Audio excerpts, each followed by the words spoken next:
Kedengeran nggak suaranya? Kedengeran, Bu. Oke. Oke, terus kita mau ini ya, lanjutin pelajaran yang tadi.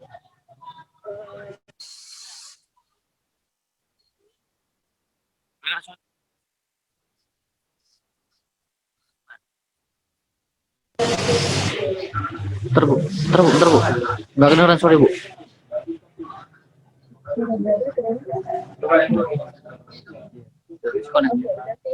Belum. Terbu Bu. Ini ceknya. Satu lagi juga.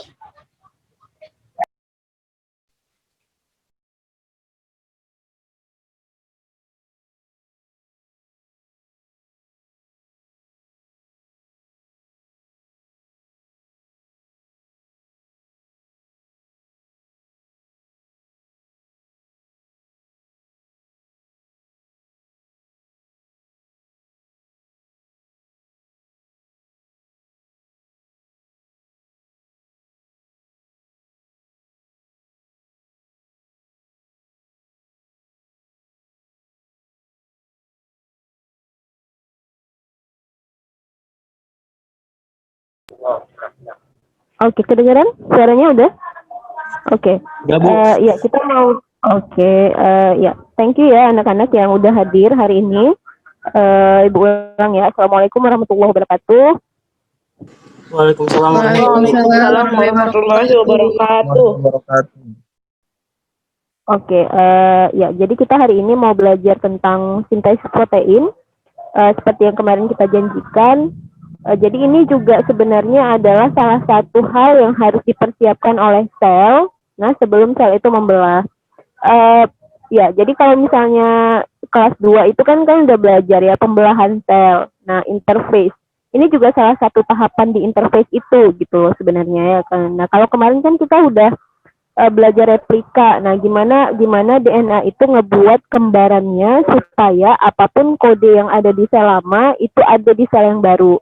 Nah, tujuannya kan supaya tidak ada kecacatan ya pada makhluk hidup. Jadi kalau misalnya rambutnya yang awalnya rontok warnanya hitam, ya nanti pas tumbuh yang baru harapannya juga hitam gitu. Nah, kalau misalnya dia kecelakaan warna kulitnya putih, nah pas tergantikan juga warnanya putih. Nah, kayak gitu. Nah, hari ini itu korelasinya dengan yang kemarin adalah sama. Jadi ini juga salah satu tahapan yang dibutuhkan pada saat sel itu belum membelah. Nah, gitu ceritanya. Nah, dari judulnya kan sintesis protein. Nah, maka yang harus kalian tahu apa prosesnya. Prosesnya sama seperti kemarin. Jadi kalau misalnya kemarin dibuka dengan beberapa teori yang pada akhirnya kita sepakat bahwa teori yang benar itu kan adalah yang semi konservatif ya. Nah, yang benar itu kan yang semi konservatif. Nah, yang kalian harus tahu apa? Ya prosesnya, gimana semi konservatif itu. Nah, yang hari ini juga sama, yang harus kalian tahu adalah prosesnya. Nah, dari judulnya kan sintesis. Ya, sintesis itu membuat, merangkai, menyatukan. Nah, itulah sintesis. Dan bahannya adalah protein. Nah, kayak gitu. Ini sedikit unik judul ini karena ini masih berhubungan dengan yang kelas 2. Apapun protein yang kalian makan, tahu, tempe, telur, dan yang lain-lain, ketika di dalam tubuh, dia akan jadi protein lagi gitu. Nah, waktu belajar sistem pencernaan kan, protein itu kita kunyah-kunyah ya. Kita kunyah-kunyah, terus dipotong-potong, dikecilkan oleh enzim. Nah, pas sampai ke dalam tubuh, dia dirangkai lagi gitu. Nah, jadi kayak kita tuh dikasih satu rantai kalung ya yang tersusun dari manik-manik. Terus kalung itu dihancurkan, dipotong. Nah, setelah itu dibuat lagi jadi kalung yang baru dengan komponen yang sama, tapi susunannya udah beda gitu. Kalau awalnya susunannya pink biru, nah ketika di dalam sel mungkin pink dulu semua baru biru kayak gitu. Nah, dan susunan ini nggak boleh salah. Kalau salah, maka produknya salah. Nah, kemarin tuh ada yang nanya bagus sama Ibu, ada yang ngechat pribadi ya. Kalau misalnya proses replikasi DNA yang kemarin terjadi tanpa enzim helikase misalnya, bisa nggak replikasi itu tetap berlangsung? Jawabannya bisa. Nah, bisa, tapi kan konsep enzim mempercepat. Berarti kalau nggak ada enzim, prosesnya terjadi tapi akan sangat lama. Bisa jadi ratusan tahun. Kayak gitu. Nah, maka kalau misalnya enzim ini rusak pun, nah proses ini nggak akan berlangsung kayak gitu.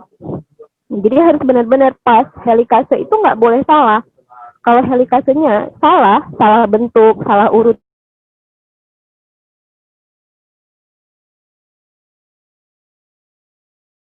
proses, ya, sebelum, ya oke, slide-nya udah pas ya, slide-nya udah pas. Nah, jadi kalau misalnya kan lihat di situ, di slide itu ada benda-benda asing sih ya, ada benda-benda asing di situ. Nah, kita mulai dari yang awal ya. Nah, dari yang awal ini pengantar saja. Nah, setelah ini ada videonya biar kalian mungkin lebih paham. Kita punya molekul yang namanya DNA. Ya, di situ kan lihat ada gen 1, gen 2 dan seterusnya. Nah, gen-gen inilah yang harus diterjemahkan. Nah, jadi proses penerjemahan inilah yang disebut dengan sintesis protein. Misalnya, kita pengen buat helikase. Ya, pengen buat enzim helikase, itu udah ada kodenya. Kita pengen buat enzim DNA pol, itu udah ada kodenya juga gitu. Nah, maka kode-kode inilah yang harus diterjemahkan. Nah, prosesnya ada 2 tahap. Yang pertama namanya transkripsi, yang kedua namanya translasi. Nah, kalau transkripsi, nah kan lihat ya, ketika sintesis protein ini terjadi, tahapan awal di transkrip itu adalah DNA-nya harus dibelah dulu jadi 2. Nah, jadi yang akan ditranskrip itu nggak akan kedua-dua rantai, gitu, nggak akan kedua-dua rantai, salah satunya saja. Nah, makanya kalian di gambar itu yang warna biru namanya DNA template. DNA template adalah DNA yang akan kita transkripsikan. Nah, kenapa harus ditranskrip? Nah, karena DNA kan nggak bisa kemana-mana. Dia akan tetap posisinya di dalam inti sel. Sementara kode ini tuh harus dibaca di luar inti sel gitu. Nah, maka dia harus ditranskrip dulu. Ditranskrip itu apa ya? Dirubah dulu. Ya, dirubah dulu dalam bentuk RNA-M gitu. Nah, maka kalau misalnya di situ ada kode A, kalian lihat ya, di bawahnya itu ada U. Kan harusnya A itu pasangannya T. Ya, maka diingat baik-baik bahwa tidak ada T di RNA. Jadi kalau misalnya kalian ketemu huruf A, pasangannya adalah U.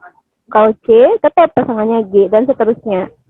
Nah, maka proses perubahan dari DNA template menjadi mRNA itu namanya transkripsi. Kayak gitu. Karena si mRNA ini kan kepanjangannya adalah messenger ya. Kalau misalnya beberapa buku kan kalian nanti akan jumpa namanya tuh RNA-D, duta. Jadi dialah yang ngebawa, ya messenger, dialah yang pembawa pesan gitu. Pembawa pesan dari si DNA ini untuk diterjemahkan. Nah, ketika sudah jadi mRNA, nah atau biasa kita nyebutnya kodon ya, terdiri dari kodon-kodon. Nah, ini kan bahasa yang udah pergi-pergi ini, pindah lokasi. Jadi nanti posisinya adalah dia akan di luar inti sel, gitu ya, akan di luar inti sel. Biar kebayang kayaknya pakai video dulu deh. Minta tolong hostnya untuk muterin videonya biar kebayangnya. Gimana? Oke, bentar ya, Nanak.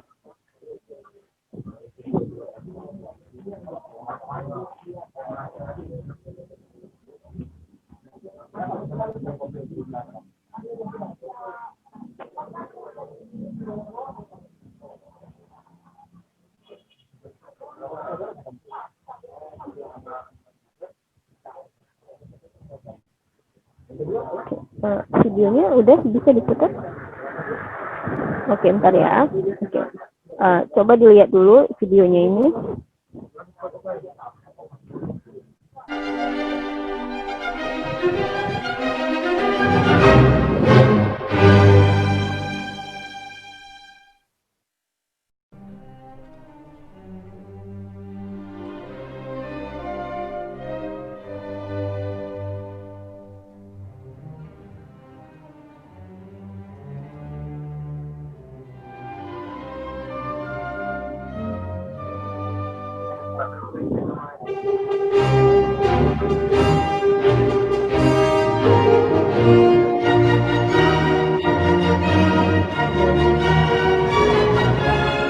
Pak Adi boleh diulangi lagi sebentar videonya?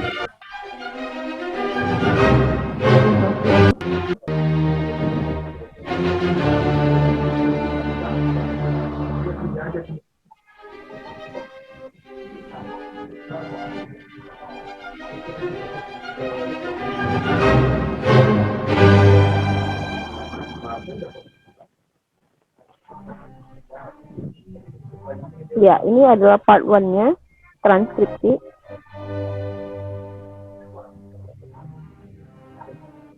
Ya, kan kalian bisa lihat di situ udah banyak ya rantai-rantai.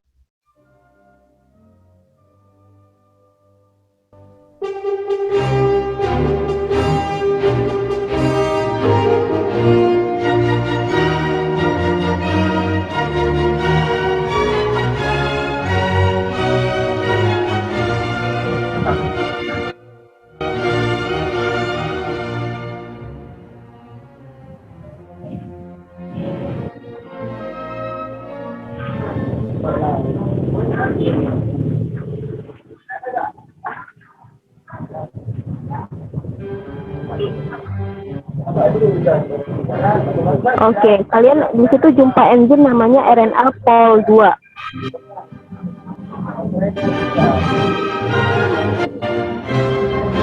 Ya, jadi RNA pol 2 ini nanti akan ngebuka rantainya dan memasangkan tangan yang baru.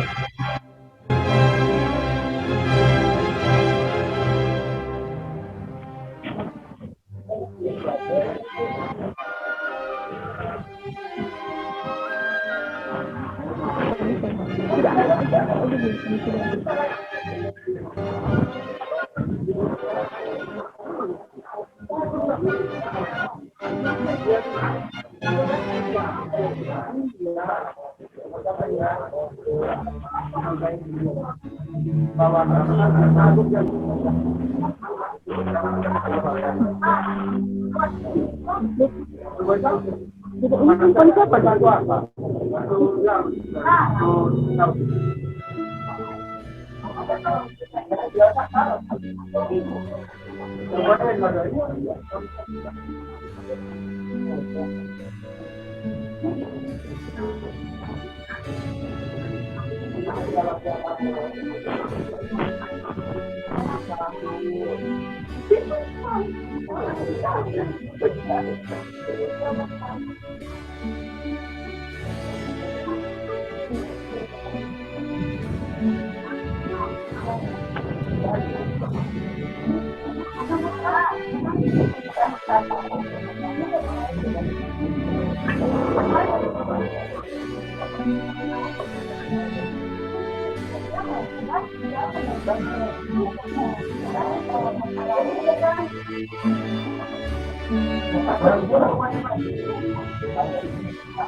Oke, host boleh stop dulu videonya, dilanjut ke PPT-nya dulu.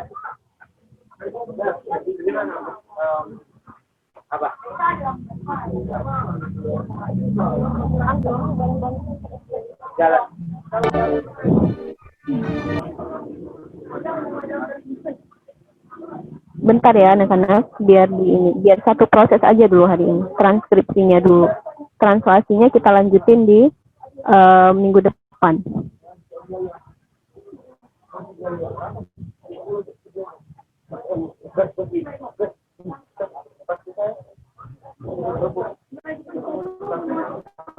Oke, ya slide sebelumnya.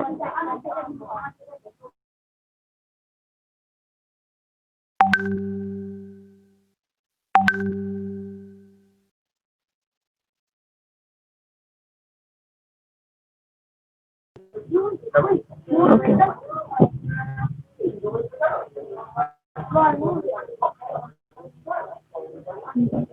Udah muncul slide sebelumnya.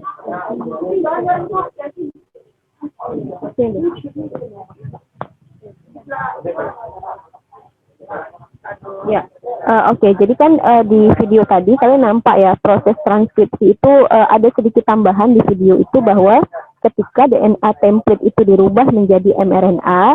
Nah, jadi sebelum dia keluar keluar dari nukleus, nah ada yang ditambahin di depannya itu ditambahin ya. Tadi ada molekul yang ditambahin, di belakangnya juga ada molekul yang ditambahin. Di belakang itu ada ekor poli A.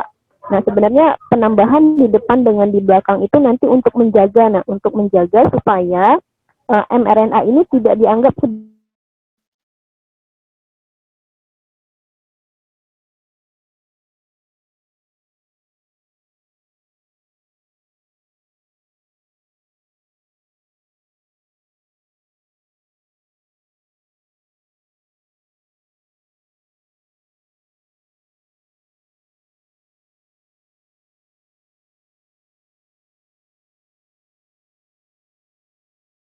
pakai ini aja.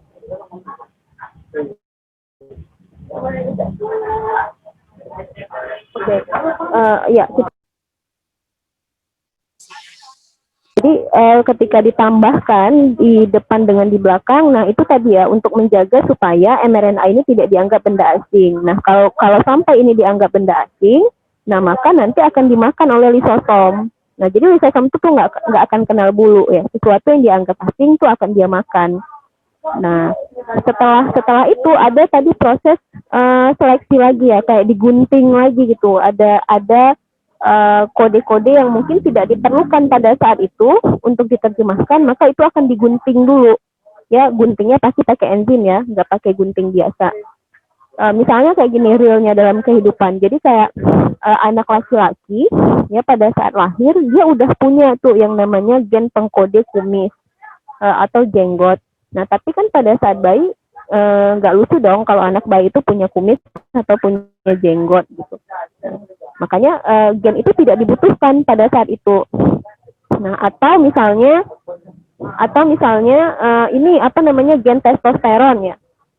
Jadi pas bayi itu nggak perlu ada gen itu, nggak perlu diterjemahkan pada saat itu, maka gen-gen itu harus digunting.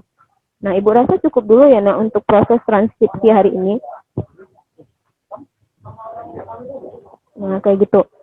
Untuk pertanyaan nanti boleh chat pribadi aja ya, karena ini masih di jalan juga. Makasih untuk anak-anak yang hari ini udah hadir. Setelah forum ini kan boleh langsung chat aja kalau misalnya ada pertanyaan khusus untuk materi transkripsi.